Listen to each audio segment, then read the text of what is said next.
All right, everyone, welcome to Jasper's History Facts. Well, today is September the 7th, and on this day, in 1812, Napoleon Bonaparte defeated the Russian forces under Mikhail Kutuzov at the Battle of Borodino. So the Battle of Borodino takes place during Napoleon's invasion of Russia. It's about 70 miles from Moscow. That's why this fight actually happens. For most of the Russian invasion, what their main strategy was retreat, give up land, just burn fields, burn food, anything to slow down Napoleon.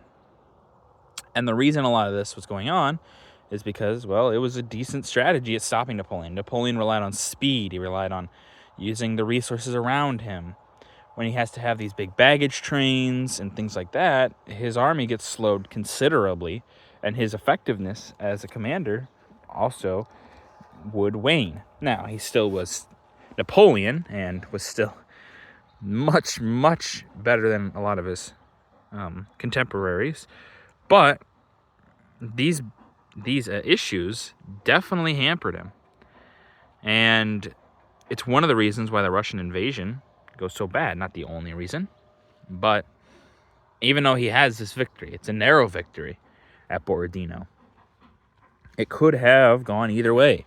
Now, it went the way of Napoleon, and many people would not have been surprised by that, but it was still a narrow victory, showing that the Russians' tactics, they did work. Could they beat him? No, but they could definitely hamper him. Make every win feel as though it was a defeat. That's really what they got to do to Napoleon to beat him, and that's kind of what they will do. Now, this will lead to Napoleon going in and taking Moscow. But,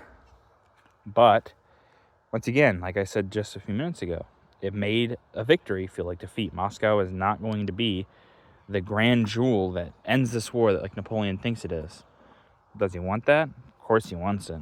Doesn't mean it's what he'll get. But now you know.